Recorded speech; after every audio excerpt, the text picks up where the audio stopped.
Hello, hello. Welcome to episode 279 of Better Than Before Breast Cancer with the breast cancer recovery coach.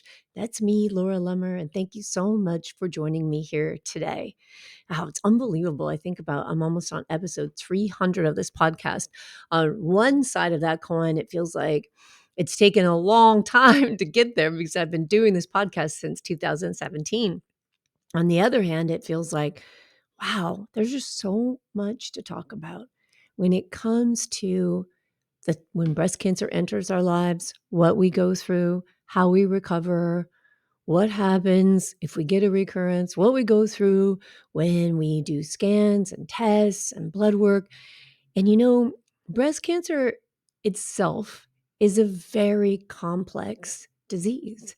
And so it kind of makes sense that all of the ways that it impacts our lives and all of the things that we can do to address it are also complex. And I think it's really important that we always keep in mind. I think I've said this a lot of times on the podcast, and I'll probably say it a lot more, but there's just not one thing, right? There's not one magic thing that fixes everything.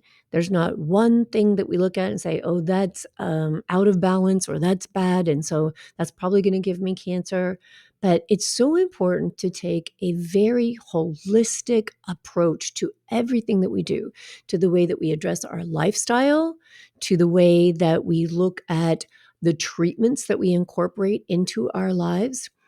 And in doing that, it can also become very complicated, very overwhelming. And so a lot of us just kind of shy away from really digging in deep to what we're doing to support our health because it can become so complex and so overwhelming.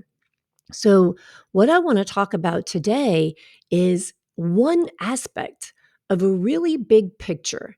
And I think it's interesting because not only have my eyes been so open to looking at blood work, understanding blood work since I've been studying with Nacia Winters, but understanding blood work from a lifestyle lens, right? So let's think about this. When you go and you get your blood work done by your oncologist, by your GP, whatever phase you're in your treatment, in your recovery, what are they looking for? In the standard of care, we're looking to make sure that everything stays in a normal range, right? If it's too high or it's too low, it may be an indication of disease. It may be an indication of overtreatment with medications. And it's pretty much if it's too high or too low, we've already got a problem. So our doctors are looking at that to make sure that we're staying in this normal range. What is normal based on? This is really interesting because when we go and we get our lab work done, normal is based on the region around us. So if you go to Quest or if you go to LabCorp, they're deciding on normalcy based on a predetermined region. So if I live in California, that region may be an area of California. It may incorporate Arizona, Nevada, but it's going to look at a certain population around where I live. And it's going to say, hey, the majority of people here fall into this range. So if you're in this range, it's normal for your population. Now that's interesting. Because if I live in a place where there's a higher population of health conscious people, then normal is probably going to be closer to what naturopathic medicine will look like, which is optimal. And what is optimal? Optimal is the range that doctors look at and say, hey, out of all of our studies, out of all of the science, out of all of the testing, if we can keep you in this optimal range, then it is a better chance that you won't fall into too low or too high or presenting with disease or symptoms of disease. So optimal range is what keeps us in this range of good health, right? So that's where we want to be.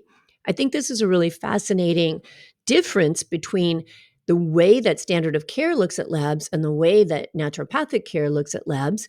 And I'm not saying one is better than the other. I'm saying they both serve their own purpose. Because when we're doing standard of care treatments, we're dealing with some really invasive, really powerful, really toxic stuff. And so our doctors are trying to make sure that this medication is serving us, helping us to maintain our longevity and our health and out with doing as little damage as possible, right? Whereas in the naturopathic side, they're looking at and saying, let's incorporate everything. Let's look at what you already are taking medicine-wise, what treatments you're already going under, and let's look at your lifestyle overall and see how we can support that and get you into this optimal range. So it's super interesting stuff. And as I started off, it's complicated. So we might look at labs, and I know I have a tendency, I think every one of us breast cancer survivors, every human, we have a tendency to look for stuff that's out of range, right? When we see that too high or too low come back on our labs, we panic a little bit, we freak out a little bit. And it's important that we take in the big picture again. It's important that we remember to look at the things that are good and what we're doing that is good. And it's also important to remember that we've got a lot of power when it comes to things we see that are not in an optimal range, and that we can incorporate lifestyle habits to move them into an optimal range, and also understanding what they're indicating. What is the story our body is telling us by looking at our blood work? So, in working with the metabolic approach to health, there's several different blood tests that we look at.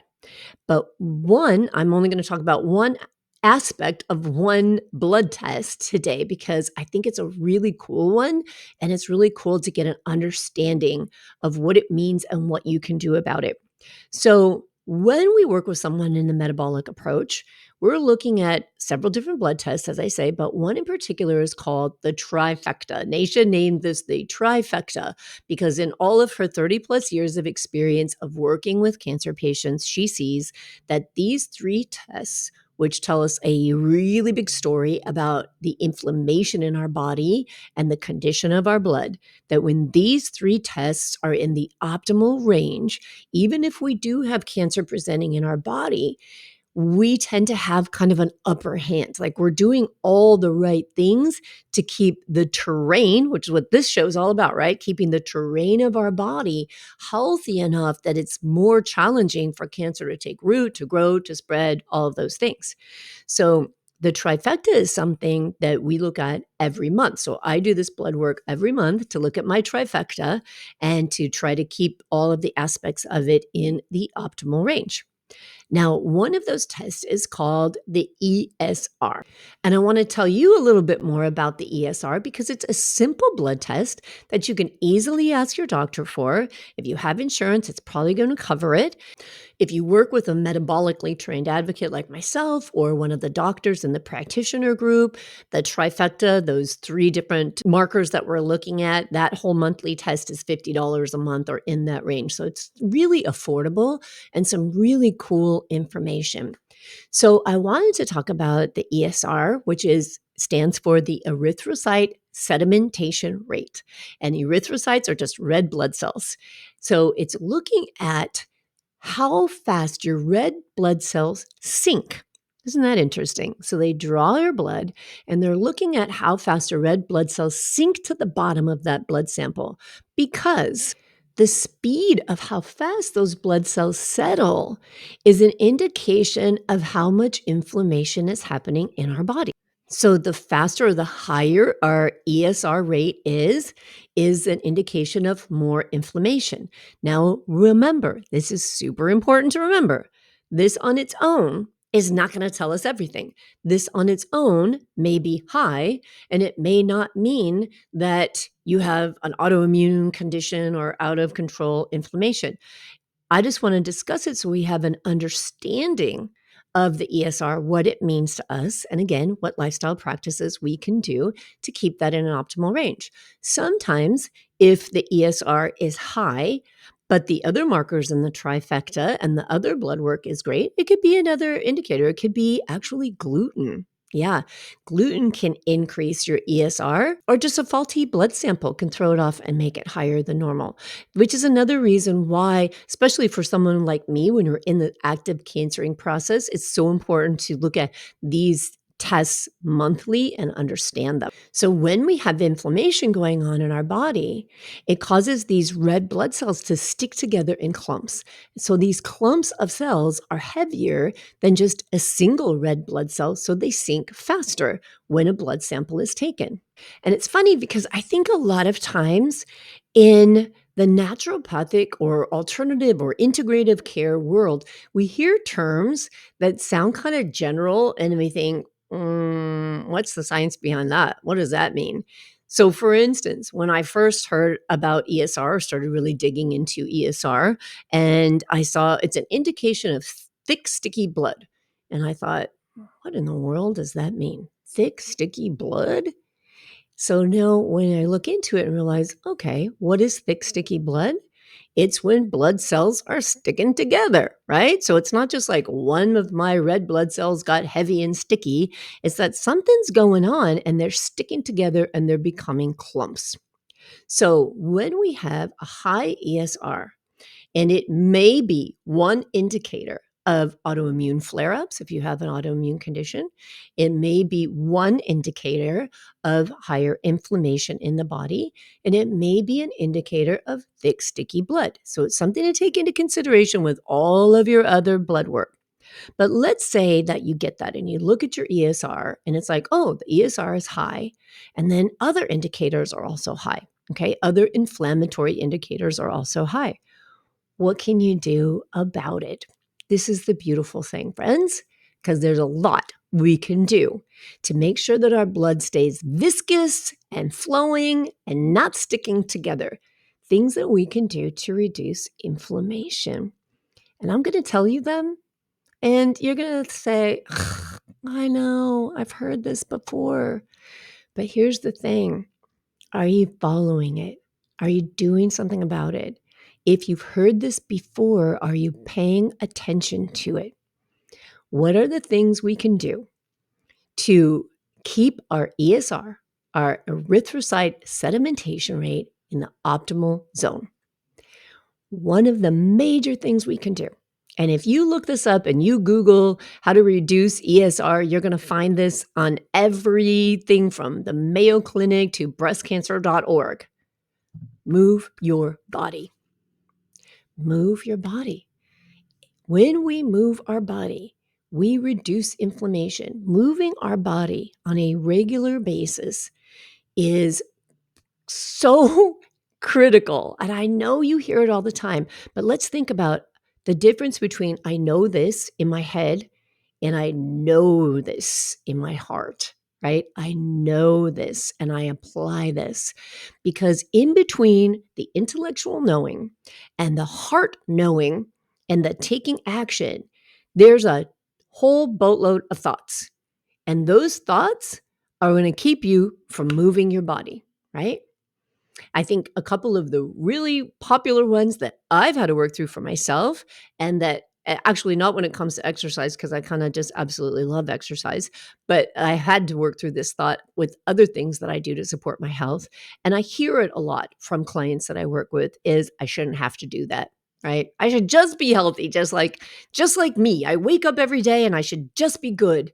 And that's just not the case. Right. So we've got to accept where we're at and then meet ourselves there and move forward from there. So let's talk about moving our body. When we talk about moving our body, you know, I'm avoiding using the word exercise on purpose, right? I'm being very intentional about that because I think that for so many of us, exercise is actually kind of 3 steps ahead of where we are. Like just thinking about sitting less is a good starting point.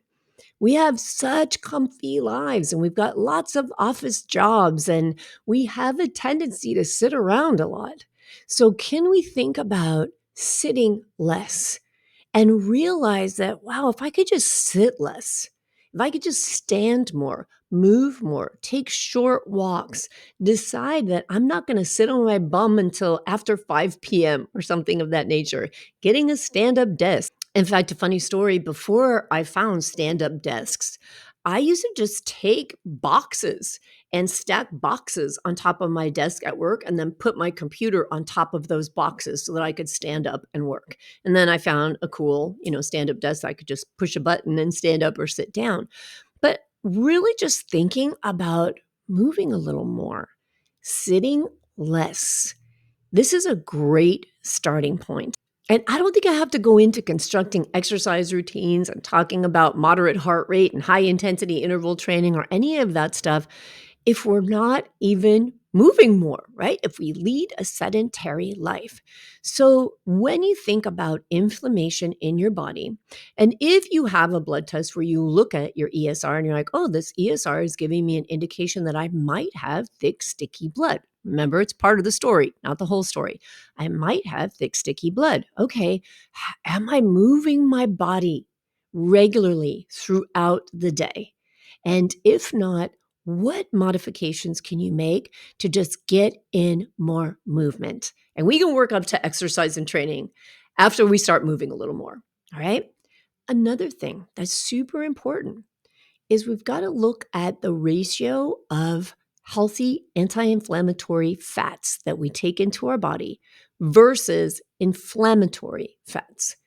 Inflammatory fats include, if you're getting a food out of a box, if it's prepackaged and sitting on the shelf, it's probably got some high omega 6, which is a fatty acid that we know can lend to more inflammation in the body.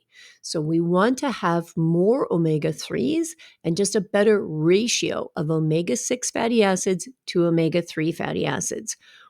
Where do we get omega 3s? Where do we get omega 6s? Omega 6s are in processed foods and they're in seed oils. I have a show coming up soon where we'll talk a lot more about seed oils. But when you think about seed oils, know that they go through a tremendous amount of processing. So by seed, what I mean, sunflower seed, canola oil, safflower oil. These oils go through a lot of processing that it can include bleaching and having all kinds of solvents, and it can take that fatty acid structure and make it very inflammatory for us. So removing those kinds of things from our diet and incorporating healthier fats. In fact, just sit down at your computer and Google healthy fatty acids, and you can get a full list. I can go into a long list of them here on the show, but I know that if you take the effort and go in and look for things yourself and your brain sees those things on the screen, they're going to sink in a little bit more. All right. So, how do I move more? How do I get more regular, consistent movement into my day? Two, how do I get more anti-inflammatory fat into my diet? And you might have already thought about this because when we think about things being thick and sticky, we think about it maybe not being wet, right? And so I'm not saying your blood isn't wet, but what I'm saying is hydration. Are you hydrating your body enough? Are you getting the minimum amount of hydration, which would be half your body weight in ounces of water every day? Now, a lot of people, when I say that, they say to me, yeah, I probably am. And then we track it and we find out not even close. In fact, I have run several times, and we'll see it coming up again soon before the end of this year, my hydration challenge. It's a 5-day hydration challenge, and it's included in my membership in the Better Than Before Breast Cancer membership.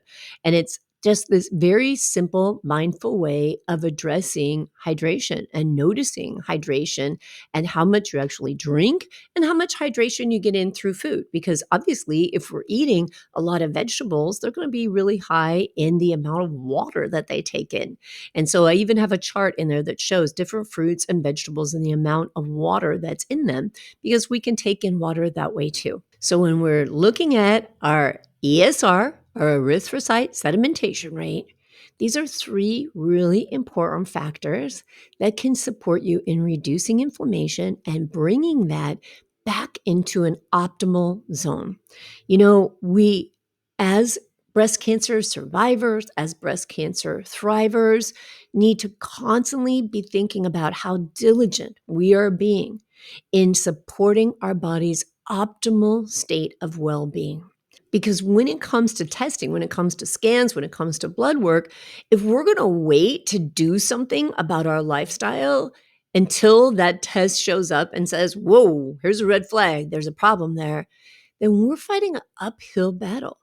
And it's challenging enough to just every day, without already having a disease on board, to just modify your lifestyle habits and consistently follow healthy practices. Come on, it's challenging. We live in a world where it's super easy to be really comfortable, super easy to sit around, super easy to eat delicious, high sugar, highly processed foods. And it's so easy that has almost become the norm, right?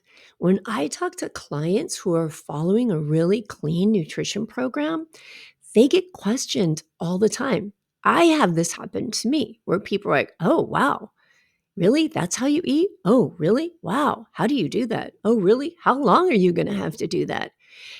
And it's so fascinating to me because I think, what in the world? This is the way we're supposed to feed a body. This is the way a body needs to be nourished. But isn't it interesting that we've gotten so far away from that, that the abnormal has become normal? And so that makes it even more challenging for us to follow a whole foods diet, to really be looking at what we're putting in our body, to be thinking about when we're eating, to be thinking about how much we're moving, right? We've got to be intentional about that on a daily basis. And yeah, I know you're thinking, oh, it's so hard. And you're right. It takes energy and it takes effort. But you and me, we're in the position where our body has said to us, hey, I have this vulnerability. Cancer has manifested in this body. And you may have a no evidence of disease, but as we know, every human being is constantly having cancer cells in their body, and their immune system is constantly having to step up to take care of this. So, as those of us who know we already are susceptible to that, or we are living and or managing that, it becomes even more critical that we understand and embrace and work through all the thoughts we have that make it challenging for us to intentionally support our healthy body cells, to intentionally support our optimal well-being. All right. So there's one little nugget for you. And if you look back at your most recent labs and you see that ESR rate, it might give you something to think about. And if you see it in the optimal zone, which I don't think I mentioned yet, but the optimal zone is 10 and under. So we want that ESR to be between 0 and 10. And that is considered the optimal zone. If you're there, give yourself credit and keep doing what you're doing. Keep supporting yourself. You're making some good choices. You're doing some good things for your body. So if you don't have a current or recent ESR or complete blood panel, go and ask your doctor for one. Check in and see where you're at. You know, sometimes we wait as we're going through our recovery. And I hear from women all the time, oh my God, I haven't had labs in a year. Oh my God, my doctor doesn't hardly ever do this. But you can ask. Okay. You can ask for that. You can tell them you want that. And there are other resources and other ways, like working with a metabolic advocate or a metabolic doctor or third-party labs where you can ask to have blood work done. But come on, use your doctor. Your doctor works for you. So get that information and use that data to get an idea of how your lifestyle is affecting your body and the story that your body is telling you. Like, this is gold, right? When we take our blood and we look at our blood, that's like, oh, hey, this is what is happening. This is what my body is telling me. This is some good stuff here. So let's learn from it and learn how to interpret it from the lens of lifestyle management so that we can step into our power and support ourselves. And if you need more help with that, you would like more help with that, or you would like help with all the thoughts that seem to be roadblocks to you doing what you want to do for yourself and your life and your emotional and physical well-being, come and join me in Better Than Before Breast Cancer, a life coaching membership. You can find all the details on my website, thebreastcancerrecoverycoach.com/life coaching. I'm here for you, and I know you can do this. I'll talk to you soon.